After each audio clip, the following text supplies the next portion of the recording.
Hello friends, तो स्वागत है आपका हमारे यूट्यूब चैनल डीसी नीट पर। आशा करते हैं कि आप सभी अच्छे होंगे, आपका स्वास्थ्य अच्छा होगा और परेशान होंगे काउंसलिंग के लिए, ठीक है?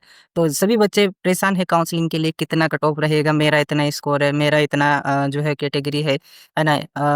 मेरे स्टेट में सेमी मिलेगा, प्राइवेट मिलेगा, गवर्नमेंट मिलेगा और कौन से कोर्स है, ये सभी डाउट आपके चलते रहे होंगे, ठीक है? तो आपको जो है मेरा यूट्यूब चैनल सब्सक्राइब कर लेना है। मैं जो है आपको एक कंप्लीट गाइडेंस दूँगा, आपको किस कोर्स में जाना है, क्या करना है, वो सारी चीज़ें हम डिस्कस करेंगे। तो आज जो है हमारा टॉपिक है वेस्ट बंगाल की काउंसलिंग, ठीक है ना? तो कॉलेज कौन-कौन से हैं वेस्ट बंगाल में, उससे स्टार्ट करते हैं। फिर कट ऑफ के बारे में बात करेंगे, ठीक है? सेमी की, प्राइवेट की, है ना? स्कॉलरशिप की बात करेंगे, बॉन्ड की बात करेंगे, बहुत सारी बात हम करेंगे, प्रोसेस की बात करेंगे, ठीक है? तो चलिए वीडियो को शुरू करते हैं। यहाँ पर आपका एम्स है, इसकी सीट तो सारी ऑल इंडिया में आती है, ठीक है ना? तो ये सभी बच्चे जानते हैं। उसके बाद जो है यहाँ पर आपका कॉलेज है, एक सेकंड, ये एसआईसी, इसकी भी जो है बहुत सारी सीट जो है ऑल इंडिया में आती है, प्लस स्टेट में भी इसकी सीट्स देते हैं, ठीक है? उसके बाद और मेडिकल कॉलेज है, 200 सीट इसकी है, ठीक है ना? ये जीएमसी है, तो इनकी सारी सीट जो है वो स्टेट में नहीं होती। 85% सीट जो है आपका स्टेट के लिए रिजर्व रहता है, प्लस आपका 15% जो सीट है वो ऑल इंडिया में जाता है, ठीक है? तो यहाँ पर 200, 250, है ना? आप देख सकते हैं कॉलेज का नाम, आप जो है ध्यान रखें। 125, 125, 100, 100, 100, 200, 100, 100, ठीक है? तो इस प्रकार से बहुत सारे कॉलेज हैं, यहाँ पर 28 जीएमसी हैं, ठीक है ना? जीएमसी में अपन ने एम्स भी गिन लिया और एएसआईसी भी गिन लिया, ठीक है? और यहाँ की सीट्स जो है काफ़ी सारी सीट्स यहाँ पर है। प्राइवेट कॉलेज की बात करें, थोड़ा-सा मिनिमाइज़ कर देते हैं। तो प्राइवेट कॉलेज में यहाँ पर आपके पास जो है 150 सीट, 150 सीट, ठीक है ना? इस प्रकार से है। आप एक बार स्क्रीनशॉट लेके रख लीजिए, है ना? जिसको भी कॉलेज के बारे में कौन-कौन से कॉलेज है, तो आप जो है इनका स्क्रीनशॉट लेके रख सकते हैं अपने पास, ठीक है? इसका भी स्क्रीनशॉट ले लीजिए।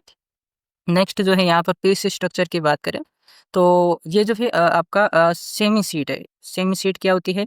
तो जो आपका प्राइवेट कॉलेज है उसमें उसमें गवर्नमेंट सीट उसे सेमी बोलते हैं, ठीक है? तो आपके कौन-कौन सी सीट होगी कि आपका एक तो स्टेट कोटा से हो गया, तो उसको सेमी सीट बोलते हैं। उसी प्राइवेट कॉलेज में आप मैनेजमेंट कोटा से भी सीट ले सकते हैं, है ना? उसको प्राइवेट सीट बोलते हैं, जिसका फीस जो है हाई होता है। तो यहाँ पर जो स्टेट कोटा से आप सेमी सीट लेते हैं, तो उनका क्या फीस रहता है? तो यहाँ पर 2.5 लाख, 2,74,000, 2 लाख 74, ढाई, 2 ढाई, ठीक है? यहाँ पर एडमिशन फीस सभी में लगती है, क्वेश्चन मनी सभी में लगता है, ठीक है? तो और मैनेजमेंट कोटा से लेते हैं, तो भी आपको जो है 9, साढ़े 9 लाख, 10, 11 लाख, 11, ठीक है ना? ऐसे जो है आपका फ़ीस स्ट्रक्चर रहता है। ये आपको जो है स्क्रीनशॉट ले लेना है, अगर आपको चाहिए, ज़रूरत इसकी पड़ेगी आएगी, ठीक है ना?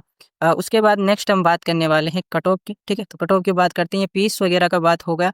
हाँ, यहाँ पर मैं आपको बता देना चाहता हूँ, जो आपका कॉलेज है गवर्नमेंट, उनके लिए एवरेज फ़ीस जो है आपकी लगभग 10 से 15,000 रुपए, इतना ही फ़ीस है। कुछ कॉलेज हैं 1-2 जिनके फ़ीस हाई हो सकते हैं, बाकी सभी के जो है फ़ीस काफ़ी लो है, इतना ही फ़ीस है, ठीक है ना? इसी वजह से मैंने उनका सेपरेट फ़ीस नहीं लिखा। नेक्स्ट हम बात करने वाले हैं कट ऑफ की, तो सबसे पहले हम देखेंगे आपका जो है 3 साल का कट ऑफ एनालिसिस। तो आप देख सकते हैं, मेनली हम डिस्कस करेंगे 2024 से रिलेटेड। तो यहाँ पर 635, 40,000, ईडब्ल्यूएस का 580, थोड़ा ज़ूम कर लेते हैं, और 1 लाख रैंक तक मिला, ठीक है? 630, 44,000, ठीक है? 446, 625, 49,414, ठीक है? ये ए कैटेगरी है, ये बी कैटेगरी है। एससी कैटेगरी की बात करें तो 534, 1,58,000, ठीक है? यहाँ तक कॉलेज मिला। उसके बाद एसटी कैटेगरी की बात करें तो 299 पे कॉलेज मिला था, 6 लाख के आस-पास के रैंक पर इनके 6,17,000। करेक्ट डेटा आप यहाँ पर देख सकते हैं, कट ऑफ का स्क्रीनशॉट ले सकते हैं, ये आपके लिए ही है, ठीक है ना? तो आप इसका स्क्रीनशॉट लेके रख लीजिए। अब यहाँ पर एक्सपेक्टेड कट ऑफ क्या हो सकता है? तो सबसे पहले बात तो मैं आपको बोलना चाहूँगा, ध्यान आप रैंक पे दीजिए। जो कॉलेज 2024 में 40,000 रैंक पर मिला, वह कॉलेज 45 तक मिल सकता है, 50 तक मिल सकता है, ठीक है? जो कॉलेज 1 लाख तक मिला, वो आपका एक 20 तक जा सकता है, एक 10 तक जा सकता है, ठीक है ना? 44 पे मिला, 50 तक जा सकता है, 50 पर मिला, आपका 55 तक जा सकता है, 60 तक जा सकता है, ठीक है ना? तो इस प्रकार से जो है आपका rank wise cut off prediction है। स्कोर में आपको नहीं फँसना है, ठीक है? स्कोर में आपको नहीं फँसना है। आपका जब नीट का रिज़ल्ट अभी आ जाएगा, तो आपको रैंक मिल जाएगी, उसी के अकॉर्डिंग जो है आपको कट ऑफ देखनी है। स्कोर का थोड़ा-सा मैं आपको बता देता हूँ। आपको अपने मार्क्स से कम करने हैं लास्ट ईयर की जो आपकी कट ऑफ है उससे, 120 से 130, अगर आप कैटेगरी से हैं, लाइक आप ईडब्ल्यूएस से हैं, ओबीसी, एससी, एसटी से हैं, तो आप जो है यहाँ पे 140 से 150 भी कम कर सकते हैं। ये कोई करेक्ट प्रिडिक्शन नहीं है, ये एक आइडिया है, ठीक है ना? जैसे मान लो कि अगर आप कम करोगे तो बहुत ज़्यादा लो चल जाएगा, पर मैं ये बोल रहा हूँ कि अगर एसटी कैटेगरी में आपके 200 के आस-पास भी मार्क्स है, तो आपके पूरे चांस है कि आपको कॉलेज मिले, क्योंकि आप यहाँ पर देखोगे 212 पर भी आपको कॉलेज मिला था, ठीक है? तो इस प्रकार से कट ऑफ तो लो रहने ही वाला है, ठीक है ना? तो ये जो है आप कर सकते हैं, ये आप इसके लिए भी कर सकते हैं जो आपका गवर्नमेंट सेमी गवर्नमेंट है उसके लिए भी।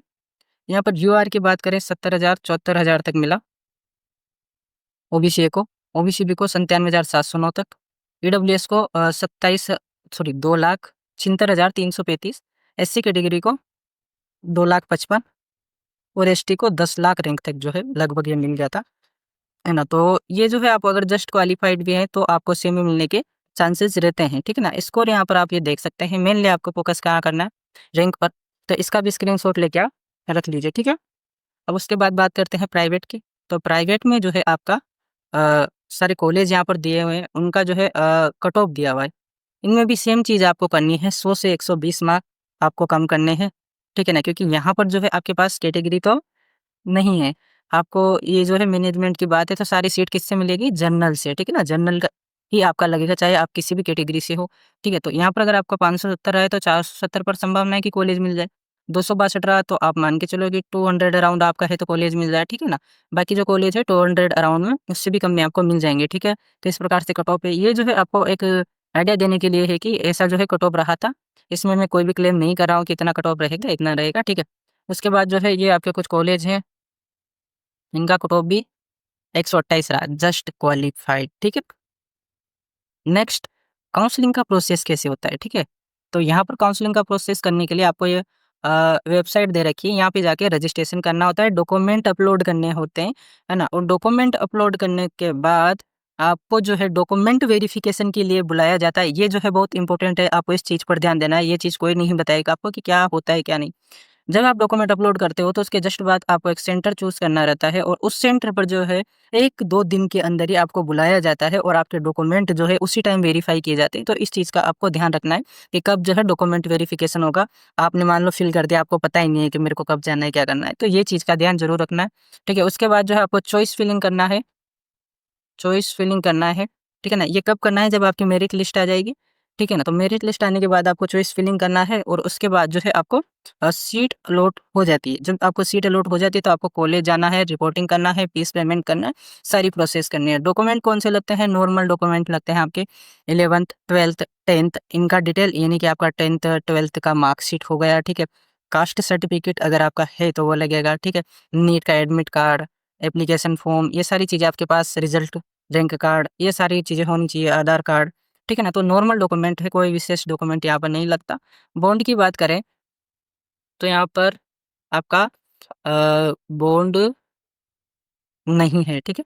यहाँ पर आपका कोई भी बॉन्ड नहीं है, लेकिन डिसकंटिन्यूएशन बॉन्ड है, तो शायद उसका 1 लाख के आस-पास जो है, अगर आप छोड़ते हो तो आपको पे करना पड़ता है। नेक्स्ट यहाँ पर स्कॉलरशिप की बात करें तो स्कॉलरशिप अवेलेबल है आपके लिए, ठीक है ना?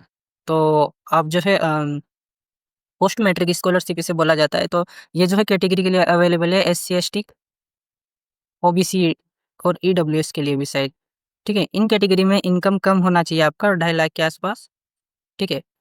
और इनमें आपका अगर जो है सॉरी यहाँ पर आपका 1 लाख से कम होगा और यहाँ पर 2.5 लाख के आस-पास। इस तरह जो है आप जब कॉलेज जाएँगे तो भी आपको बता दिया जाता है। नेक्स्ट मैं आपको बताने वाला हूँ सबसे इम्पोर्टेंट चीज़, हमारी पेड काउंसलिंग के बारे में, ठीक है? तो हम पेड काउंसलिंग प्रोवाइड करवा रहे हैं आपको, बहुत कम चार्ज पर और एक अफोर्डेबल प्राइस पर, ठीक है ना? आपको इसमें क्या मिलेगा? तो आपको इसमें मिलेगा 5,000 रुपए में कंप्लीट काउंसलिंग प्रोसेस, ठीक है? आपका अगर आप चाहते हैं कि मेरे को जो है ऑल इंडिया की काउंसलिंग भी करानी है, प्लस स्टेट की भी करानी है, तो हम इसमें आपका चॉइस फिलिंग करेंगे, आपके लिए चॉइस बनाएँगे, रजिस्ट्रेशन करेंगे, ठीक है ना? आपके पेमेंट वगैरह सारे करने में हेल्प करेंगे। जितनी भी चीज़ें होती है वो सारा कुछ हम करेंगे, ठीक है ना? आपको कुछ भी नहीं करना, आपको जितनी भी फीस पेमेंट होते हैं वो सारे फीस पेमेंट आपको करने हैं, ठीक है ना? उसके बाद जो है अगर आपको कॉन्टैक्ट करना है, कोई भी डाउट है तो आप 8000258339 इस नंबर पर मुझे कॉन्टैक्ट कर सकते हैं। तो थैंक यू, मिलते हैं नेक्स्ट वीडियो में, लेकिन उससे पहले आप कमेंट में अपना जो है स्कोर, कैटेगरी और स्टेट ज़रूर बता दीजिएगा, ठीक है? आशा करते हैं आपको ये वीडियो अच्छा लगा होगा।